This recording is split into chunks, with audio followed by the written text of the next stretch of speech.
Hi, Sam. Welcome to the show. Hello, thank you for having me. Thank you. And you were already tuning your guitar, and now I cannot wait to find an opportunity to make you play the guitar for me and the audience because It's we will exciting. talk about music. I hope so. Yeah. And I know that you have a background in classical music, Correct. Yeah, a I full-fledged musician. And before you answer this one, do you also still call yourself a facilitator? I I call myself a facilitator. I think I probably wear a few hats. Facilitator's definitely one of them. Musician, vocalist, entertainer, singer, songwriter. I'm all of those things. But yeah, I would say I started in the classical world. Mm. I At school, I had a choral scholarship as a singer. When I was in my somewhere between the ages of 10 and 15, I spent 5 years with Opera Australia in the children's chorus, singing, which was an amazing experience, singing at the Opera House every night In Sydney? in Sydney. Oh, Correct. beautiful. Yeah, it was lovely. And then I finished school and I did a Bachelor of Music Studies majoring in classical voice at the Sydney Conservatorium of Music. But if I'm being completely honest, my classical career probably didn't go much further after university. I did a few amateur operas, semi-professional operas, and then I don't know. For me, I fell in love with workshop facilitation being one thing, being a singer-songwriter, being playing in different bands, in indie bands, and things like that. And yeah, and the classical stuff sort of fell away a little bit. But still, obviously, where I learnt my skill and something I'm really passionate about. But yeah, not something I'm actively doing anymore, performing as a Mm. classical musician. And how does a singer-songwriter become a workshop? How did you find the passion for facilitation, workshop facilitation in the first place? That's a good question. I've been facilitating a bunch of different I guess you would call them workshops, team building workshops, team bonding workshops, away days for companies. I've done it for a few different organizations in Australia and over here. And I guess, yeah, I fell into it I got asked to join a corporate 1 day workshop with Microsoft as a facilitator. Mhm. And yeah, I was very young at the time, and I was asked to come actually as a singer and bring my singing skills to the event. And because the group was going to be doing a songwriting workshop, but it was with Microsoft, so it was based on their sales targets. So it was an away day, or maybe not their sales targets, but their goals for the year, their strategy, their goals, how they were going to get there, what were the challenges, how were they going to overcome them. And they wanted all of this content delivered in one 3 hour musical workshop. So I was invited in, and at the time, like I said, I was just there to probably as an extra set of hands as a young musician to bring some energy. But I fell in love with the idea and sort of started doing it on and off ever since. Doing it much more seriously and regularly, probably from about 2011, 2012. And this is then how you ended up with SongDivision. Yeah, correct. So yes, fell in love with the concept of this. Let's get non-musicians to write original songs, and yeah, eventually got asked to move over to the UK and run the UK Europe office, which is nice because it means I'm still getting to do what I love almost every day. But I'm also part of a bigger team, which is good. Beautiful. And Hmm. what have you learned as a musician, a songwriter, about workshop facilitation? I think what I've really learned is the surprising number of similarities between a workshop or in a corporate workshop or an organizational workshop and what a band practice might feel like, Mm. um, which is specific rehearsals. I mean, more around usually when a musician's creating an album or playing in a band and they're writing a new album. This idea that you go into a space like a rehearsal room, and normally there's a goal, And that goal might be to write a new single, or it might be to work on a song, an idea that one of the musicians has had. So there's an element of structure to the time period. There's a goal, but there's always a lot of freedom and flexibility and what might actually happen in that 3 hours, which I like about a workshop. Obviously, there needs to be structure, an agenda, a purpose, a goal. But I think for me, a great workshop is when things happen that no one else was expecting, or when there's space within the workshop for things to go turn left, turn right, do a U-turn, experiment, fail. Failure is a big one in music, which I love, as far as someone bringing an idea to the table, or a song to a band, and that workshop of that's what we say. We say we're going to workshop the song. Let's workshop the song. Let's hear what that solo sounds like on a violin instead of a piano, or on a xylophone instead of an electric guitar, and let's extend the breakdown section, or you're just going in, and you everyone has a common goal, but we don't really know what's going to happen. And there's something really exciting about that. And more often than not, probably you walk away going, that was a terrible idea. And then that song might never not see the light of day again, but that's okay. And that doesn't mean that you failed, or that wasn't even a worthwhile 3 hours. It's just a nice thing to know that I think in a music rehearsal room, it's a fairly safe space between the people who are in that room, because musicians are generally, they're really pro-collaboration, they're pro-supporting each other. They know that musicians can be quite vulnerable and fragile and protective of what they've created. So there's usually a positive, safe space there. So I love that about workshops as well, a good workshop anyway. Yeah, and thank you for drawing this parallel. And there are so many different layers to unpack. I heard the word failure, and I'm always interested to hear what makes a workshop fail, and what it would be the equivalent, what makes a song fail. Okay, that's a good one. Well, I think firstly, I'm speaking tomorrow on a panel about this, is around resilience. And I think firstly, what I would say about failure is musicians, artists, performers, dancers, whatever you might, actors, most of them are some of the most resilient people that you will meet, because most of us are fairly comfortable with failure. Well, I was anyway. I grew up, and my parents were the kind of parents who put me into. I was doing lots of child's television commercials, and I was doing operas, and I was doing musicals, and I was casting every weekend. And you only get maybe 1 in 10 roles that you audition for, and that was never an issue for me. I don't remember ever being distraught because I never got the role. Maybe I was, but I was very comfortable from an early age that failure or rejection wasn't to do with me. It was to do with that specific role not being right, the timing not being right, that idea that just because you didn't get the role doesn't mean you're not good at something, or you're not good at your job. It's just that didn't fit. So that's what I would say about that first and foremost. To your question, what you were asking, what positives can come out of a failed workshop, or what positives can come out of a failed... Not even for the positives, what makes a workshop fail?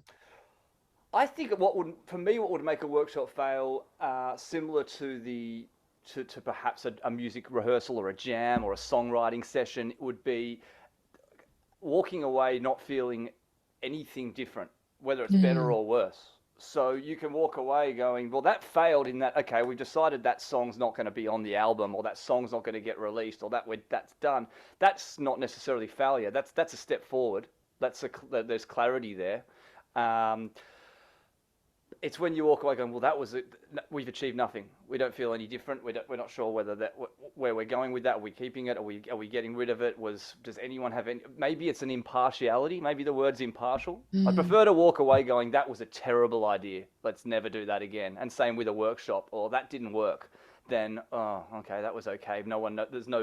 Maybe there's no next steps. Maybe there's no follow through. Maybe there's no post-workshop evaluation or survey. I think it's okay to walk away going, that didn't work, and that's better than walking away feeling nothing. Yeah. So the uncertainty, clarity. Yeah. the sensation of having wasted the time. Yes, well, yes, exactly right. Feeling it's not wasted. If something doesn't, if you genuinely try something and it doesn't work, that's not wasted time. It's clarity. That's incredibly important time, Yeah. to be honest. Yeah.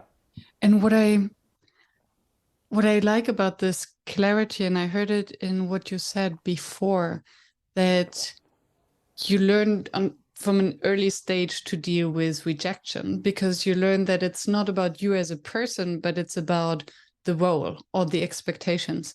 And what I hear in that is that in the context of music, you have to be very clear on what is the context, what are the expectations, what is the purpose, what are we looking for? Mm-hmm. And I think this is something that we also need in workshops. Yes. This clarity of what are we actually discussing. Yeah. And very often it gets missing. And Yeah. I wonder just now as I listen to you talking, whether this also makes it more difficult to distinguish, are we rejecting each other or feeling rejected because we're lacking clarity in the first place?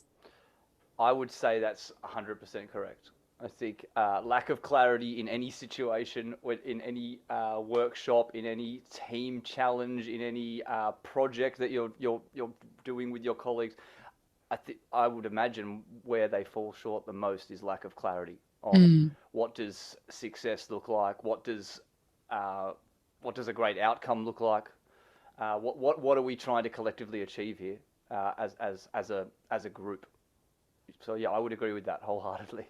And then it's easier, and once all of this is defined, it's easier to also know how to evaluate ideas. Exactly. And how do we know that we arrived and we discussed enough?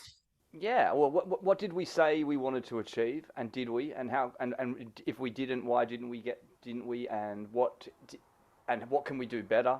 And what can we? Yeah, it's exactly that. It's judging yourself on an agreed outcome. And what I wonder, I can imagine that for a group of musicians, it's fairly easy-ish because they maybe have their style of music. They have agreed on what they usually do or what kind of instruments, or they know how it's supposed to sound to be harmonic. Mm-hmm. Well, yeah, that's what I think makes a great musical workshop, is that there is, I think having the medium of music, I mean, we haven't really talked about that. That helps a lot, because through the medium of music, there's things that are unspoken that happen where musicians who have a fairly high level of technicality, they'll feel things that happen in the room that don't need to be discussed, and you don't need to musically say, no, don't like that, let's try this. It sort of just happens naturally. Musicians lock in with each other, they hear each other, they communicate without words, and when something's working, no one's stopping and going, hey, everyone, it's working, everyone, quick, it's working. It's just sort of it's I guess what you call like flow state, everything just flowing. Mm-hmm. And you don't need to say, hey, stop, this isn't working either. That's pretty obvious when things aren't working. Yeah. So there is a musical oral understanding that doesn't need to be spoken, which is amazing. That doesn't necessarily relay or sort of translate straight into a corporate songwriting workshop that I might deliver. But what I do love about any time music is involved in these things is there's a sense of, ooh, the room knows that's good. Oh, I like that feels right, and it's an unspoken thing. You can just feel it. So that's a really nice thing that we can use music to take into a workshop. Yeah, and I think in many different ways, actually, already adding music to create an atmosphere can already help. And we'll come to the music and the songwriting workshop in a minute, because I think it's fascinating. I have a million questions in my backlog. Okay. And I'm still in the warm-up phase Excellent. because I think afterwards I might not jump back. Because you said something else that was catching my curiosity was about the psychological safety. Yeah. That if you're playing, performing music, if you're sharing your own music, you're making yourself so vulnerable. Mm-hmm. What have you learned from creating psychological safety within the environment of music, or how do you create it for yourself as a musician? Oh, that's a really great question as well, because I've always found this really interesting, and it's something I've only really probably appreciated the last 5 or 6 years. But I'm sure you would know this, and a lot of other people would know this. But with vulnerability comes a lot of strength, which people don't realize. I Mm-hmm. don't think. I Mm-hmm. think that if I'm seen as vulnerable, then I'm seen as weak. Or if I'm seen as vulnerable, then who's going to listen to me? How can I lead if I don't, uh, if I don't, if I don't show strength and Mm-hmm. power? Where it's the complete opposite. So I've never once got up on a stage and played a song that to me might have been particularly heartbreaking or about something sad. I've never done that personally, and then had a group of people when I finish the song laugh at me, or that just is very rare. So Must need to be a psychopath to do yeah, that. you would. Maybe if you. I mean, don't get me wrong. I've played gigs at pubs with drunk people, and that might be hard work. But I'm talking about going into a gig and playing, a song. So I guess the answer to my question is that those moments where you have the courage to get up and sing about love, loss, life, death, pain, suffering, whatever it is, that's where you get your strength. Or that's where people will go, wow, how's how's the strength of that person who feels this and has the ability to communicate it, and B, to do it up on a stage in front of a lot of strangers. So I would say that creating a psychological safe space really comes down to the people that are in that space, and there being an unspoken agreement that whatever happens, or whatever output there is, whether, and again, this is whether we're talking about a concert or a workshop, whatever the output there is, no one's here to be embarrassed, no one's here to be judged, no one's here to be made fun of. Everyone's voice is equal, and you can't, and maybe like you would do, maybe you do need to set those ground rules at the start and those guidelines. I'd like to think you don't often need to do that, but maybe you do. That's how you create that safe space, and that's when the fun stuff starts happening.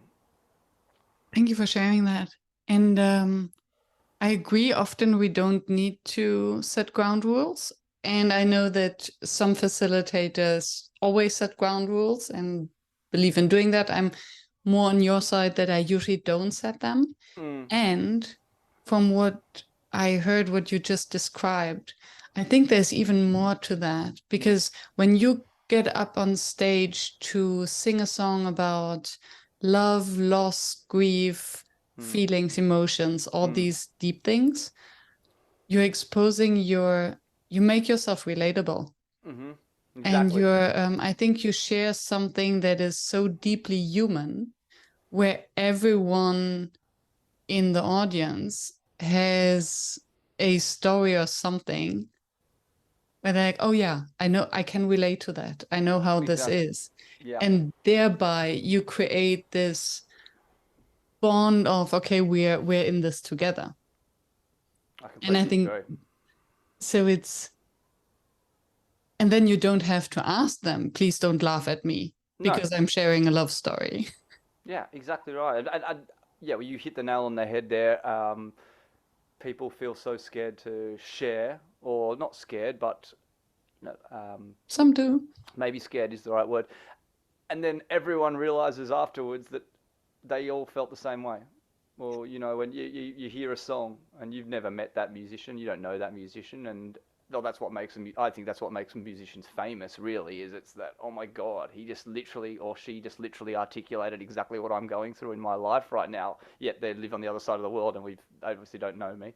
So that connection is what is what I love about music, and what I love about getting up on a stage, or facilitating, or speaking, or just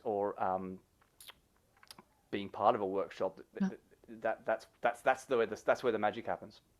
And I wonder whether it's actually, yeah, the same things that make a facilitator more approachable or more successful, in air quotes. That it's the authenticity, it's that it's approachable, and that it's not about.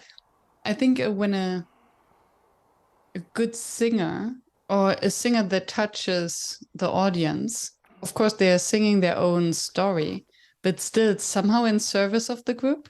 So they're sharing this from a place of sharing, giving, being of service, instead of making it all about themselves.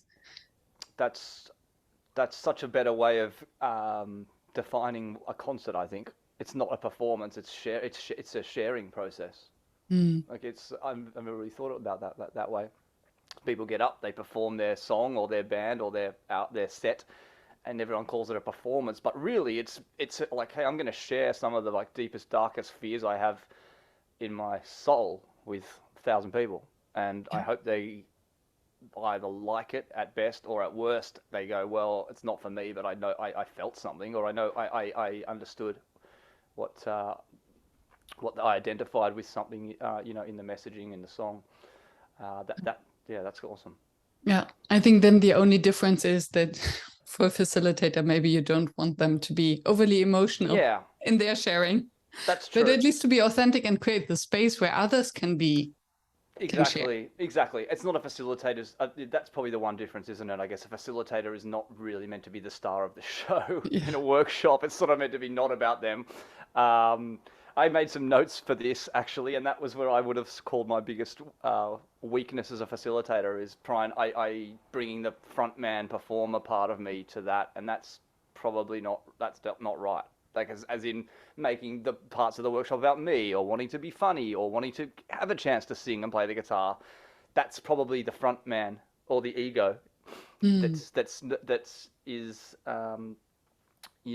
not part of a facilitator's role, is it? Really, it's about it is about creating that safe space, and maybe using that as an example, but it's really about just creating that safe space, and allowing the participants and whatever the objectives are to come through, and stepping back a bit and not making it about me or you.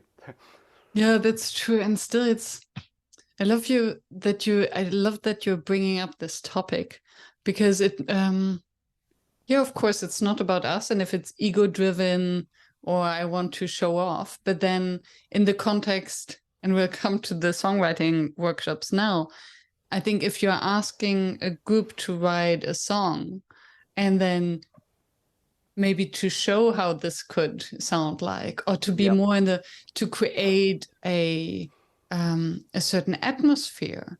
And I think if it's just your character, to be a little bit more performative. Sure. I think as long as it's not disrupting, well, disruption can be good sometimes, but maybe taking the focus away from the purpose. You're saying that's potentially at times is a positive thing. Yeah. Yeah, I agree.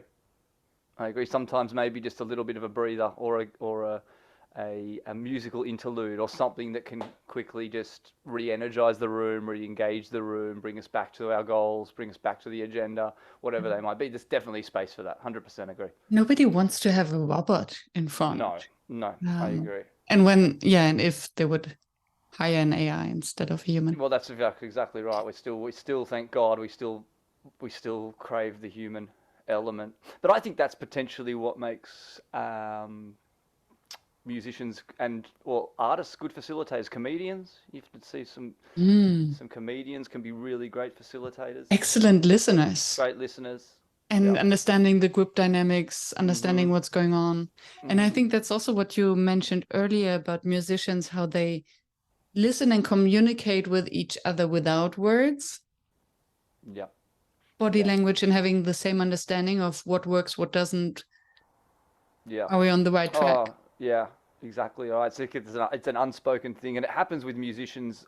You know, when we'll talk about SongDivision at some point, but it happens often with musicians we use. They haven't met before. They don't necessarily Mm, know each other. Often they do, but that's probably my favorite part of before the session is where sound checking and warming up, and the sound check will just be the drummer hitting something, and then the sound guy will say, "Cool, let's add the bass," and they'll just start. And this isn't a pre-rehearsed performance, but he'll just start playing bass along to whatever the drummer's playing, and then we add the keys, and all of a sudden there's this unrehearsed, undiscussed jam, and they're all looking at each other, and no one really knows. It's not a mm, song. It's just but there's a jam. vibe already, and then all of a sudden, oh, okay, we're this is going to be fun. Like our guys are sort of getting themselves in sync, which is part of the process as well.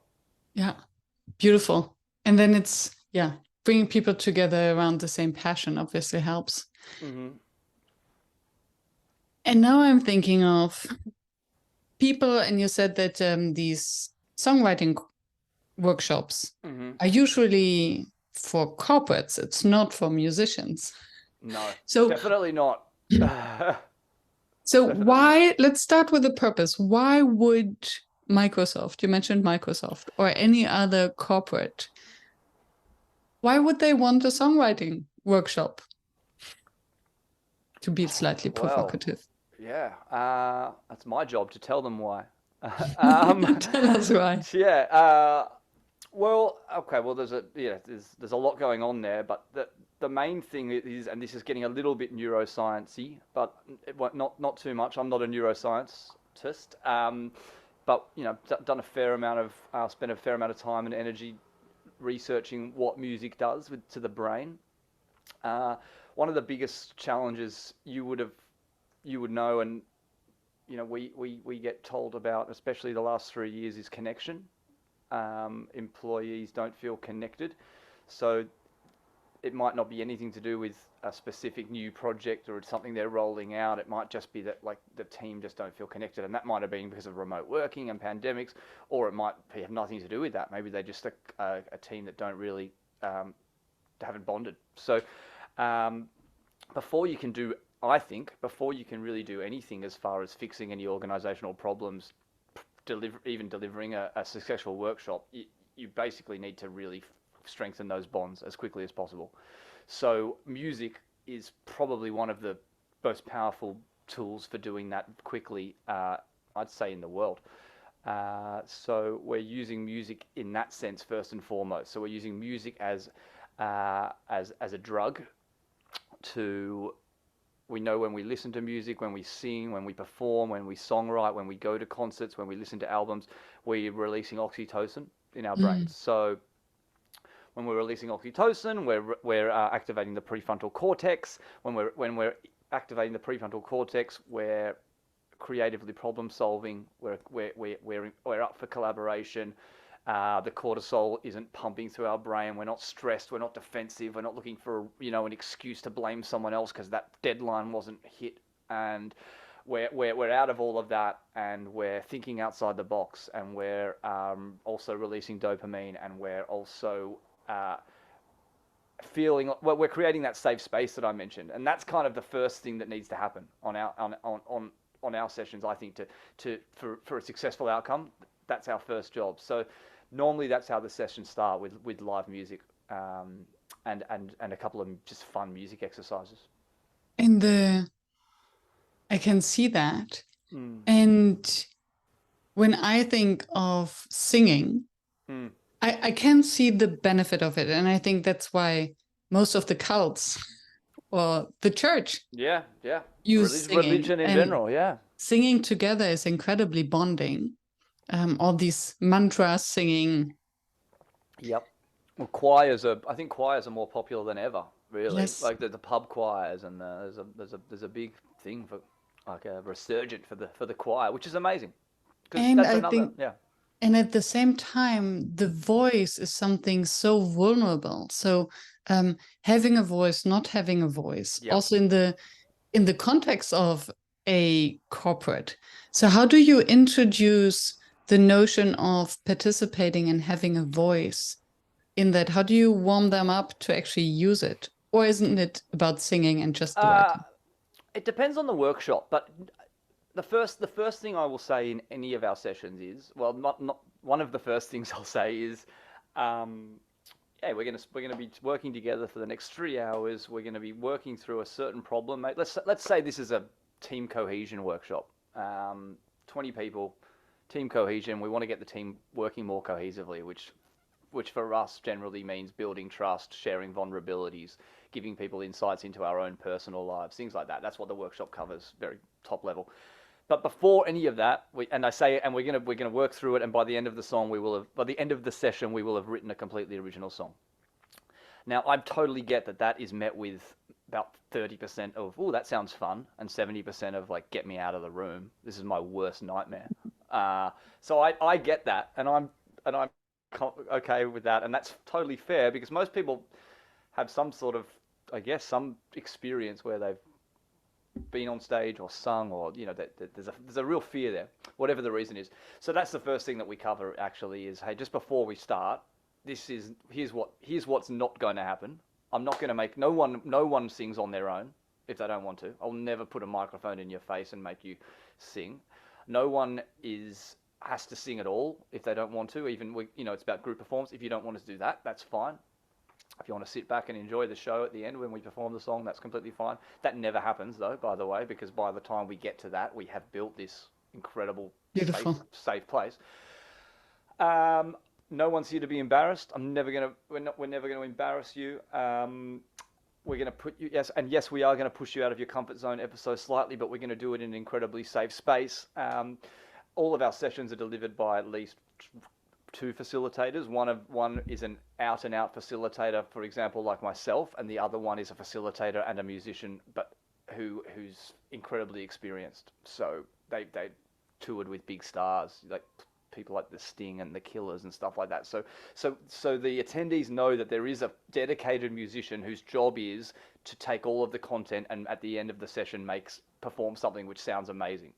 So does that make sense? Okay, beautiful. Yeah. So the lyrics and the the melody, whole thing, the melody, everything comes from the audience. That you choose the chords, you help me come up with chords, you choose the style, rap, rock, reggae, whatever you want to write. You write all the lyrics. That's the participant's job.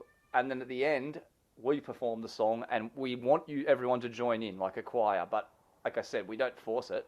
We don't make anyone, because that's not our job, is to embarrass anyone or force them to do anything they don't want to do.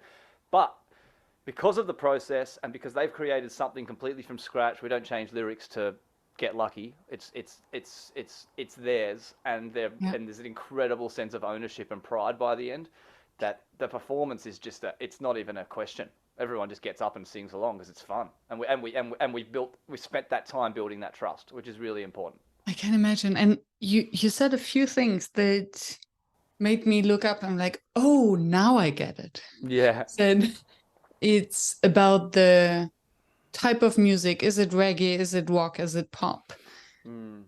What does the type of music say about the company or the team? And so what I hear is there are a lot of decision to make. And I see you grabbing your guitar. So yes, please give us an example. Okay, well, I am a mediocre guitarist. I'm a singer and first and foremost, but I play enough to do this kind of stuff. But like I said, normally it's a musician much more experienced than me. But often what I'll say is, we ask, does anyone play an instrument in the audience? Can play 2 chords on a guitar? Did you hear that? Yes. Coming through? Oh, there we go. And we will bring them up on stage if they're comfortable, and we ask them just to give us a few chords that they think sound good on a guitar. And often it's someone who either can play great guitar, or it's someone who learned guitar in high school and knows like 3 chords. And whatever that is, they give us a G. Oh, I love that. That's a G. Oh, we got a C there. Oh, what else? Give me one more chord. Oh, we got a D. Love it. Beautiful. beautiful. And another big mantra of ours is that everything we do in the workshop has to happen with a yes mentality. So whatever that idea is brought to the table, we have a yes mentality. We run with that idea. So that's great. Thank you, Sarah, for your chords. We're going to run with those chords, and that's all they need to do.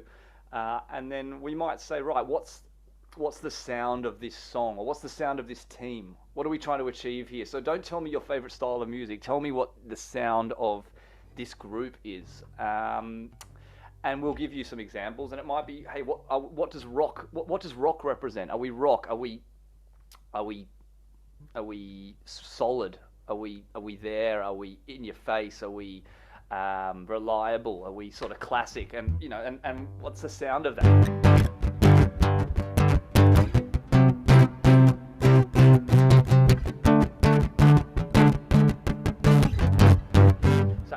And that might be the sound of rock, or are we more of a fun team? Are we a bit lighthearted? Are we a bit more funky?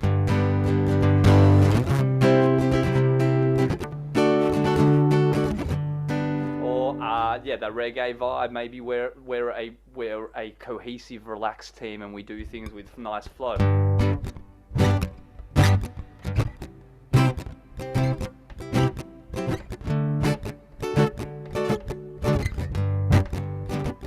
And funk, heavy metal, punk, maybe punk. We're disruptors and we're troublemakers. So we have fun with what do those styles actually mean, and what does that sound actually represent as a group.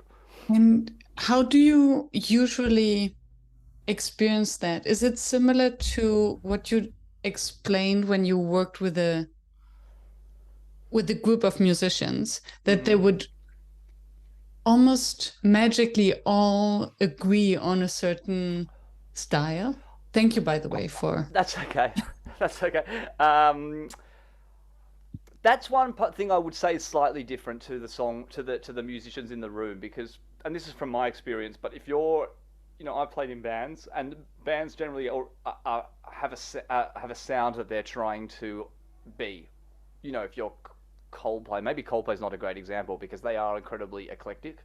Their songs, their albums are all very different sounding.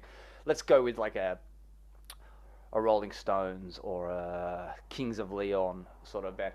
They've got a sound in there. That's sort of, they're looking for sounds within that sound, within their genre. They're looking for different production and things like that. But they're not going to go into a songwriting session and go, oh, should we write a reggae song today? Where if that's kind of not going to happen. So that is a bit that's slightly different. But what isn't different is musicians saying, hey, this one's going to be broodier than the last song that we did, or this song's like I want to do an up-tempo song, or I want to do song, most of our songs are more major. This one we want to make it a bit darker and a bit more haunting. So it probably wouldn't be genre specific. It would be more within a genre, if that makes sense. And yes and no. What I was interested in, how likely are these corporate teams to agree that they have all the same sense of what music genre they are as a team? Well, I guess that in those situations, in our workshops, it needs to be, it's a democracy. So you get a pretty quick vibe. Normally we'll do 3 or 4 genres. Who like rock? Oh, everyone. Who like disco? And sometimes I'll completely surprise you and want to do a bluegrass song. But it's up to the group. The group collectively gets to vote. If it's quite close, then I'll say, right, let's do a rock song with a hip hop breakdown or something like that. And I think there's still a difference whether I might like a certain type of music and still believe that the team I'm working with is a different type of music. Definitely. And also don't get me wrong, like a good rock song is going to be anthemic, it's going to be motivating at the end, it's going to be easy for us to perform because everyone loves to rock on. But the ones I love is when we write like a ska song, or we write a punk song, or we write something. Bluegrass is actually really fun. There's a whole energy there that people that often they choose these styles because it's not so common. And I love that. Because I wonder what part of it is team building and what part of it is music? Because I can imagine that it's a very fine line where the team then sits down and think, okay, so who are we as a team? Are we a punk or are we Yeah. a heavy metal? Yeah. Where it can go quite deep, and then it's independent of what we like, but then it's also, what do we associate with heavy metal and what do we associate with punk? And do we fulfill these stereotypes, or do we have our own definition? How do you get this? Is such a complex conversation to have. It is, and actually, as you say that, I think I think we could do even better with that and dive deeper into what does that actually mean if you're an old, if you're punk rocker or a heavy metal rocker, or, and I've listened to your podcast with there was a jazz guest, which was great. Who was that? Yes, it was. I've completely forgotten his name. I'm sure it will come. Yeah, that again. He was a jazz musician. Yeah. You'll have to put a link down. I love that, by the way, because that's a whole different world where I guess it's a bit opposite. What we're doing is more around structured, pop song. I hate to say pop, but whereas I know he talks more about the jazz being a free flowing improvisational. Nothing's wrong. Nothing. Every ideas can be don't need to fit a certain structure, and things like that. So, but for the most part with ours, because we're dealing with a group of people who really aren't musicians, we keep the process fairly simple. But I really think it's quite interesting. Maybe we do dive into more like, hey, what does that say about us as a group if we are resonate with Motown or funk over rock or disco, and what does that say about you? We don't dive into it too much. We just play the styles and go, you guys tell us. You're the team. You know yourselves better. What style resonates with you most, and then they generally will vote for that, and that's what we'll go with. Interesting. And then, how large are these teams usually? Well, anywhere between generally probably the smallest groups will do around 10 to 12 people through to, and these, I guess, though, I wouldn't call all of these workshops, though. Some of them are annual sales conferences for 400 people, 2,000 people, 5,000 people. And then it goes by majority voting. Okay, Exactly. now you press a button which one you want Exactly. this to be. Exactly. And all of our workshops and experiences, no matter what, end up working in teams of 5 at some point, and that's where we do lyric writing. Okay, and this would have been my next curiosity. There you go. So we have the who, now we have the culture bit and the who are we bit, and now comes the nitty-gritty, the writing. Yeah. So everything up to this moment is whole groups together. We're all listening, we're all playing music, we're all choosing chords, we're all choosing style as a group, and then this sort of next stage is where we, no matter how big the group is, we try and get them working in groups of around 5. And then they write, every group of 5 then writes a part of the song? Yes, correct. Well, they contribute lyrics and poems. We put them, we facilitate breakout rooms if it's virtual, or breakout tables, or breakout rooms, in a conference, in a hotel, or whatever it might be. And at some point, probably at this point, we will begin a workshop around what is this song going to be about. Oh yeah. Like we haven't even really touched on that yet. Obviously, I've worked with the client, and they've told me what they want the outcomes to be. But it's what makes the workshop successful is when everything comes from the attendees' mouth. You need the buy-in. Yeah. You need the buy-in, exactly. So I will hopefully, as a good facilitator, lead that conversation so that the client is getting the output that they are hoping for from the attendees. But that's often a really nice, powerful part of what we do, because the client won't. It's like a feedback tool. They won't have realized that, they've really didn't align or resonate with something that we thought they would, and they've really gone down this path, and that's us being used as a messaging or a resonance or communication tool as well. So this is a small group conversation that will then lead to the plenary, where then Exactly. in subgroups they discuss, okay, what is this song? What should it be about? Yeah, and again we'll try and drive that conversation to be like the client will have told us, okay, we're Wait, let's just wait. yeah. So if the client says, I want a love song, and the group says, oh, actually it's a song about enemies and war, Hmm. what will it be about? Or how would you get this then together? Wouldn't it? Well, the client will say to us, we want them walking away having a better understanding of their own each other's soft skills, a better Mhm. understanding of their outside work hobbies, passions, what's important to them in their own lives, and then that's our job to make sure that that's all communicated in the Ah, session. okay, okay. Or the So it's client will say to us, got a new CEO, got thrown out all the old values. We've worked with a subcommittee group to come up with a whole new set of values, and we want you to break them into teams, and each team is creating lyrics about a specific value and what that value means in their own words and why it resonates with them, and that's the goal. So they never mm. really say to us, "Yeah, hey, want you to write a love song." Okay, You know okay. what I mean? I'm So glad I that, asked the question because yeah, I got a little shock moment. I was like, yeah.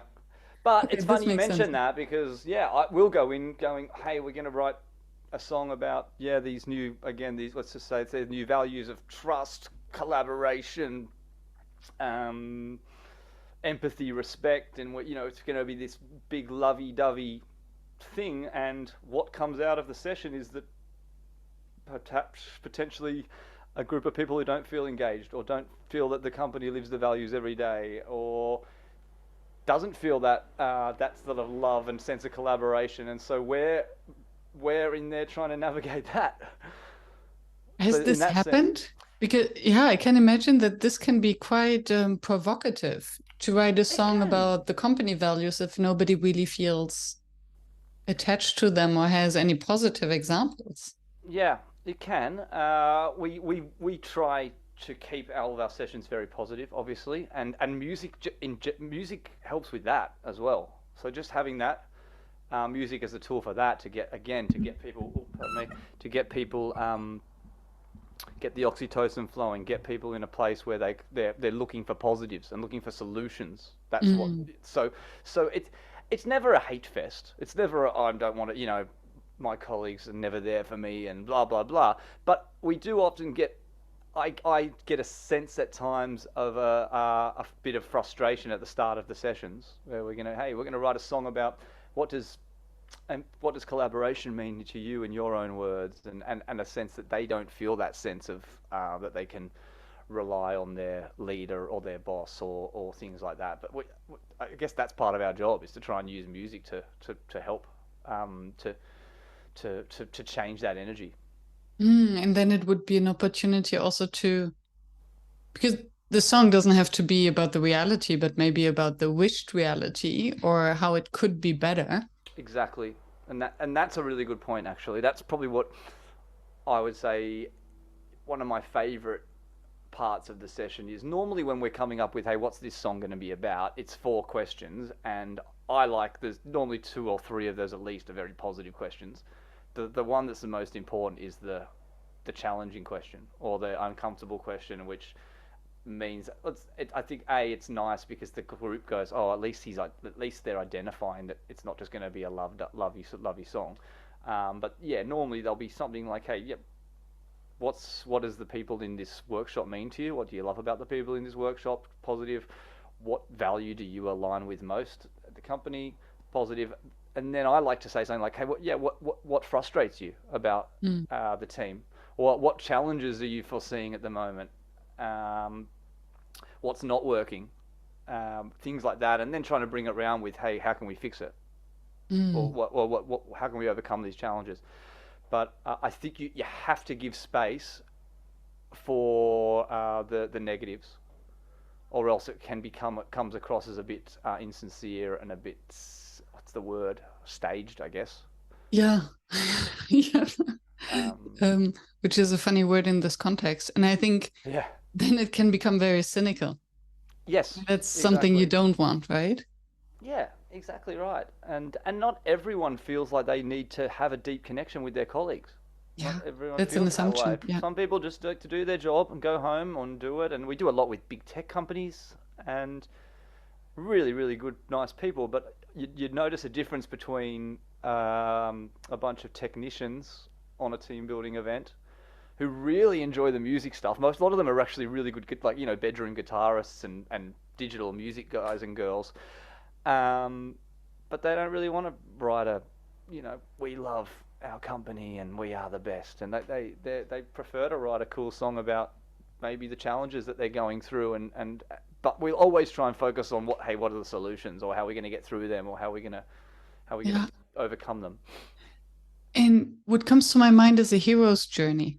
So Yeah. are you providing a sort of structure of what is the arc of a song? And are the people stitching it together, or are you stitching it together? How do you get from let me rephrase my question. Two questions. Yep. In songwriting, is there also an arc like in the hero's journey? And how do you get the participants to build to that or contribute to that? That's the facilitator's job, and so I'll make sure Okay, so yeah, I would say obviously as a songwriter, original songwriter hat on, there's an arc to a song. For me, in my songwriting, it's generally the journey is where I am right now, how I've got here, what's happened that's got me to this place, and then it's a reflection on what can I take from that journey and to get where I need to be, which is at the end. What can I take? What positives can I draw out of the negative situation? What can I use to be a better person, or become a better version of myself, or to help me heal? So take that into a corporate workshop. We want, again, the best results we get is when it's as hands-on as possible from the attendees. So what we'll generally do is there'll be a moment after every group's written their poems and their lyrics, and it's my favorite part of the session. Every group, they read their poems out. So they're just normally, they're funny, some are silly, some are incredibly poignant, some of them are just perfect, don't need any notes or any changes. Others are all over the place, which is fun because that's art and that's cool too. But it's the point, it's the moment of the session where everyone gets their voice heard, and no matter what the final result is, everyone has at least been able to express their opinion artistically through their poem. And maybe that's a really safe way of doing it. Maybe asking you to stand up in front of the group and say what's annoying you, or what is much more difficult than putting it in a metaphorical poem, or that creative outlet is I think like a really great way of doing it, because you will always get someone mentioning, hey, if we do our job, we're going to get a pay rise, like as a joke. But hey, that's feedback. Maybe that's what drives them. In every joke, there's a piece of joke, because all the rest is truth. Exactly right. So, or we better get our something's processes in place, or the CFO is going to come down on us, or whatever it might be. All these little pockets of nuggets of information come out, and that's what I was saying before. I think it's one of the most powerful parts of the workshop for the senior leaders and the people who've engaged us to hear those poems that maybe address things that they weren't even aware were an issue. So is just a quick question. So does it mean that the context of writing a song, and you always call it lyrics and poems, so it is an art form, this serves basically as an excuse to be radically honest? Yes, there you go. You said it better than me. Exactly. Because if I said to you, hey, tell me what you think of this right now, and in front of your colleagues and your potentially your bosses, that's not fun. Difficult, yeah. And even if you've built that sense of trust and vulnerability, that's still very difficult to do. Companies that say, oh yeah, every week we get up and we got this real great trust system that we can pull our boss aside and tell them when things aren't happening or working.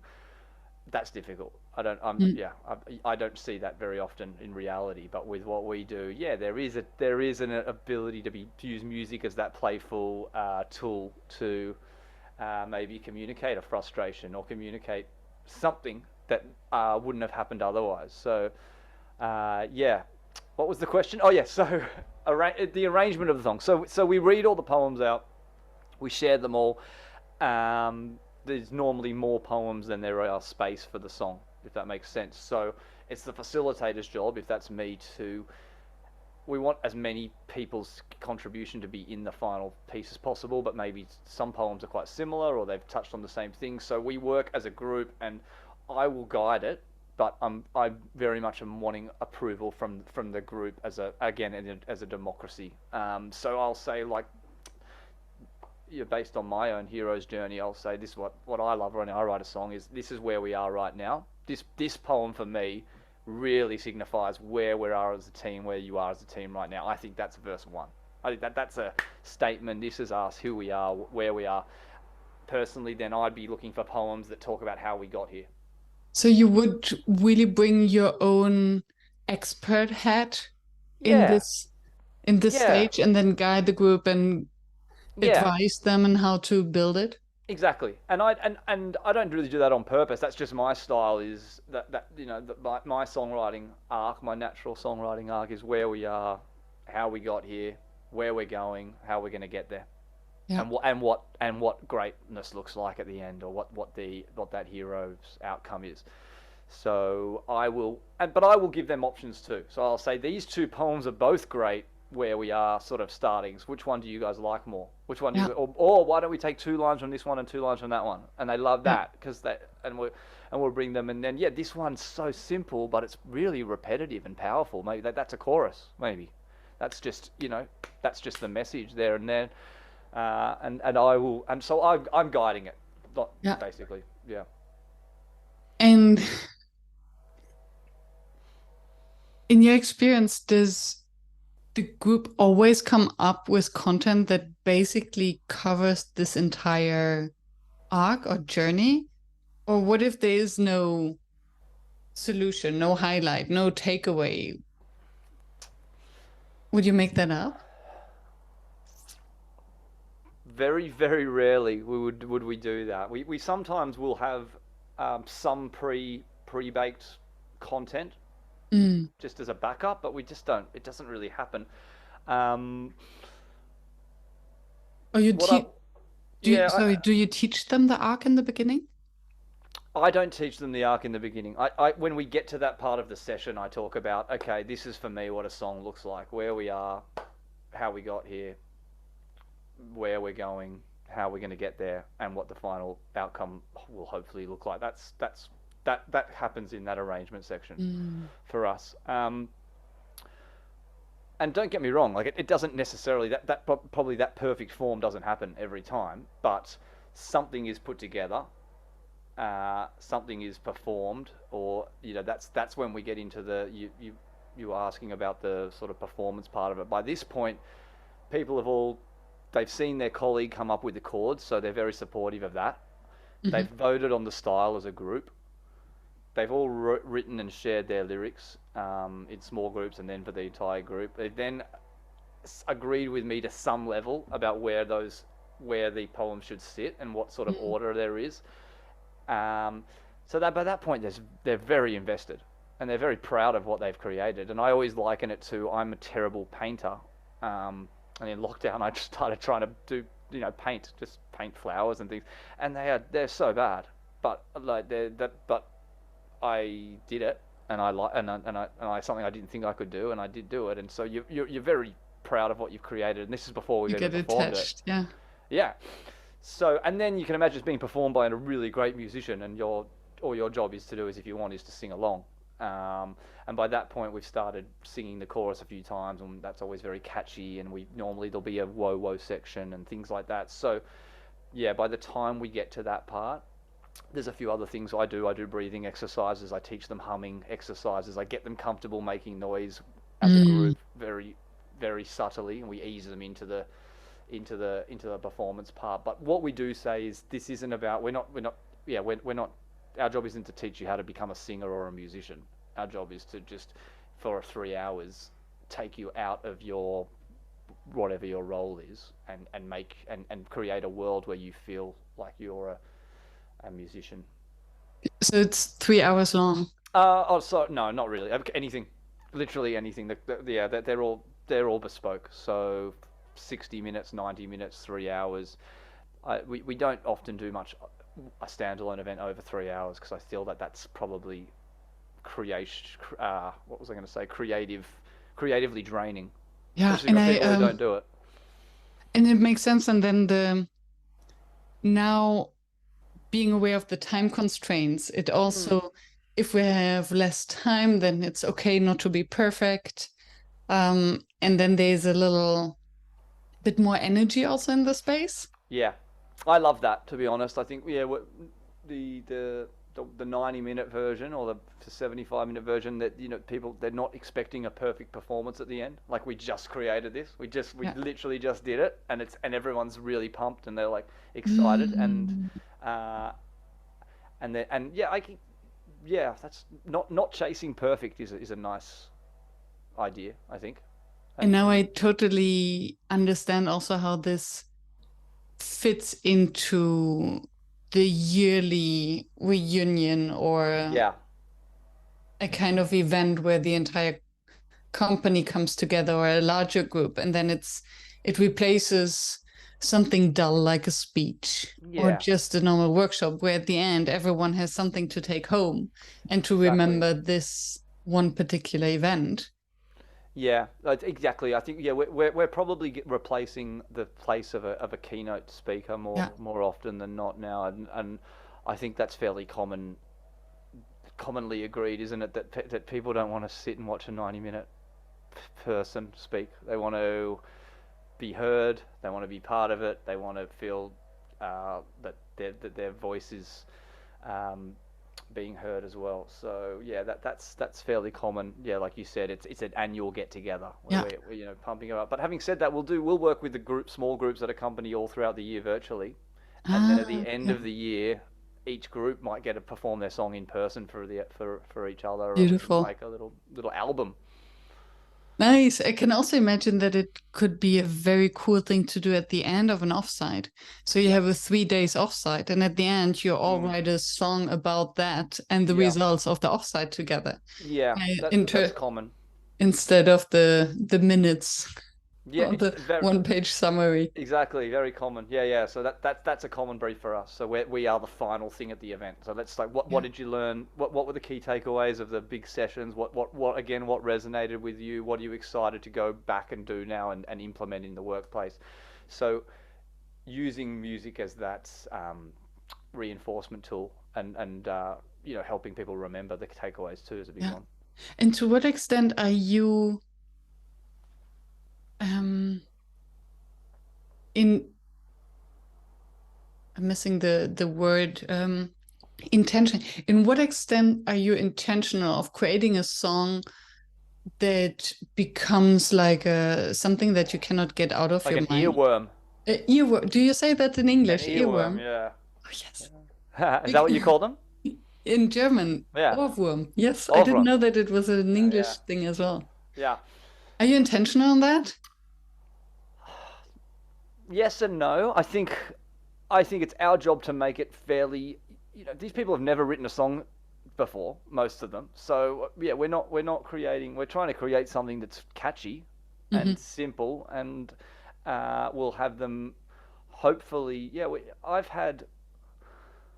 We did a Spotify workshop. It was like a must have been a group of about 25, and it was a disc profiling. Um, what do you call it? Debrief.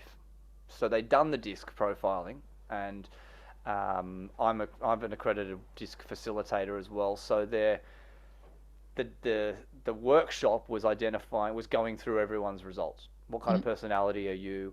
and using songwriting as the experiential tool to show people, to almost to prove to people what they were like. So we started with, right, verse 1, we put you in, based on your results, we put you in groups with people that are similar personalities to you. So What is it like to be read? Yeah. So you're going to write a poem, bunch of reds or a bunch of Ds and a bunch of Is, and we're going to see how that goes, because you're going to have all the strong personalities in a group together, and you're going to have all the, whatever those personality traits are for a disc.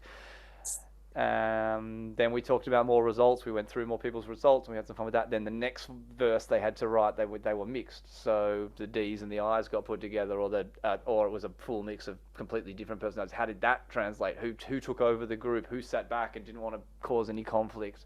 Who just wanted everyone to get along? So this means that you really debrief then also the process. Yeah. So I guess there's two things that going on here, isn't there? Like, there's workshops in the sense of, the songwriting is the workshop. Mm-hmm. We're going to create the song, and that is the workshop, and it's going to be about your values.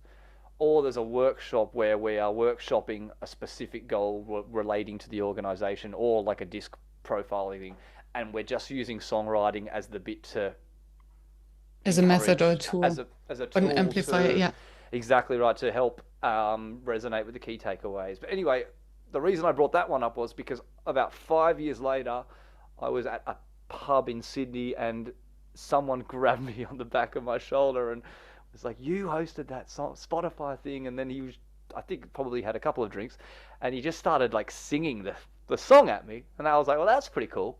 Because to be honest, I didn't really remember it, because I do a lot of them. But so that was like, well, we did our job, I guess. He remembered the chorus, the lyrics and how it went, that was nice. Great. And I'm glad that you gave the example, because I think the distinction between writing a song for writing a song because it's a team bonding activity is very different from using this in order to discuss team dynamics. Yes, exactly. And how is it to collaborate on a very specific task that nobody is skilled in?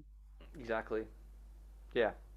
And that's where we're the one you mentioned, where it's, hey, the workshop's about this. It's related to the company, the organization. It's related to organizational outcomes. And we're the tool to help, firstly, get everyone comfortable, bring down the barriers, get people comfortable bonding, using music as that tool, and then being the tool to just help reinforce the learnings. That's something we're also moving more and more into, as opposed to, hey, we're just going to write a song about your values. Let's just, which is an experience, I'd say, more than a workshop. Yeah. Depends on how deep you then go into it, because if you workshop it, then yes, you do have all these related conversations of what is the tone, what is the type of music, what are the instruments, is it one person singing or is it everyone singing along? Yeah. And that is what I love about what we do, because I think like a good workshop, we have process. We've been doing it for nearly 20 years. We have a structure, but within that, I've got no idea what's going to happen. No two songs we've written have ever been the same. We don't know what style they'll choose. We don't know what the company's, whatever the messaging, the objectives they're engaging us to help them communicate. So no two events are ever the same. So it's always exciting, but there is a structure and a process in place to mean it won't just be like a failure. I've never done one where a song wasn't written, where we just didn't get it done, because we have all that in place. But I've definitely written ones and gone, well, I didn't see that coming. I didn't think that was what the result was going to be. So that's the fun part. Beautiful. Yeah. Thank you. No worries. That was fun. Yeah. Is there anything that you wanted to share that we haven't touched upon? I'd be keen to hear your thoughts on some of this stuff. I think I've listened to 3 or 4 now of your podcasts, and there's been the jazz one. There was the DJ. Which Litvin? No, which Litvin? Please delete that. Which Godin? Yes. Which Goidel? Okay, dup, Yeah. dup, dup. Jazz one, which Yeah. Goidel? Oh, that was jazz. Okay. Yes. Yeah. So yeah, there's obviously a theme there. What do you think as far as the place for music or the place for any creative involvement or the creative factors in a workshop? Mm. Yeah, it's I would put it in a box, if I may, with using theater in workshops. I interviewed a few facilitators, and Kate, also from Australia, she is working with professional actors to act out certain situations in a company, Yep. and then they discuss it. So role play, but not by the participants, by Yes. other actors. And I think, and others who would use dance Yep. as a form of expression. Hmm. And I think everything that brings the participants out of their usual way of Exactly. communicating, expressing themselves, and using an art form that really flattens the room. Yeah.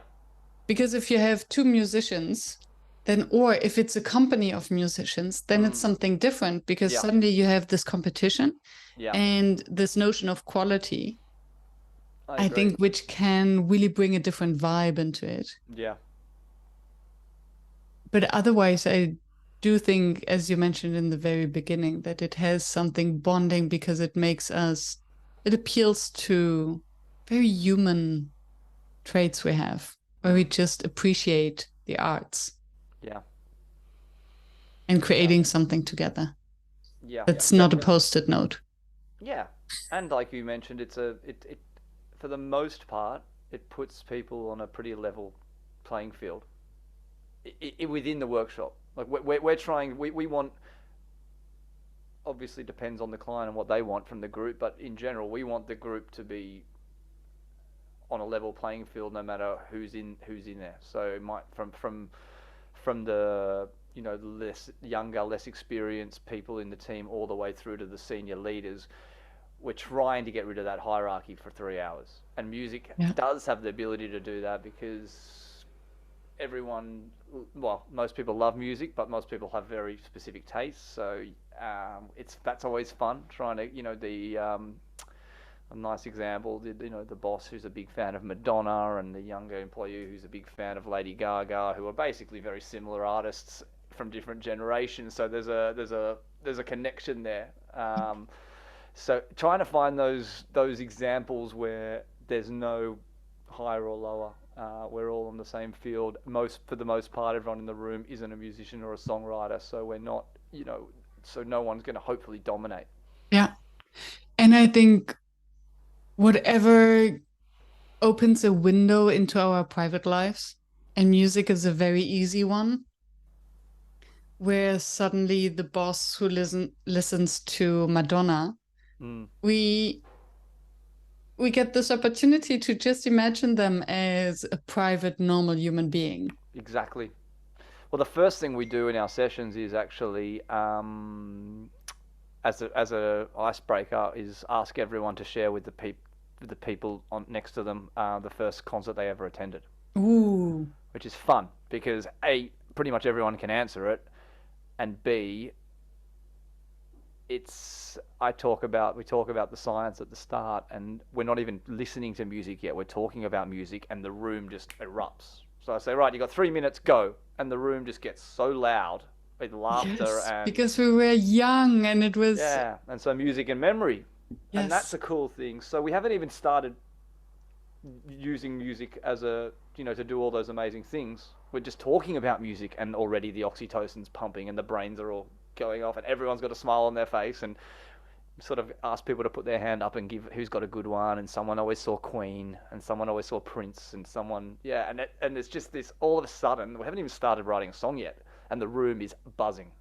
Yeah, I can totally see that. Yeah. Or the beautiful memories of being young, of Yep. the first concert, of Yeah, and Beautiful. yeah, and they're all things we try and dive deeper into if we can, depending on the length of the session or the outcomes. But yeah, what was the first song when you first got your first ever drove a car on your own? When you first got your license and you were allowed to use it on your own, and for me, it would have probably been like Bryan Adams and stuff like that, and silly things. First song that you told a girl was, your song. Your girlfriend or your boyfriend or your Mm. partner. Everyone had a song or songs on the playlists. And First kiss. first kiss.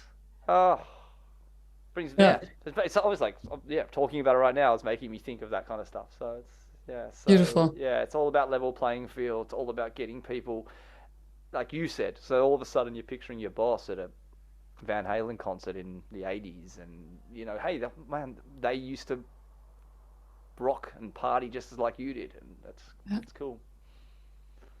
wonderful. Yeah, Thank you so much for providing us a glimpse into your not at work. all. Thank you for having me. Really Thank enjoyed you. this. Yes. And I'll put all the links in the show notes so Sounds that good. everyone can find you and find Song Division. Awesome. Thank you so much. Thank you. Dum, dum, dum, dum.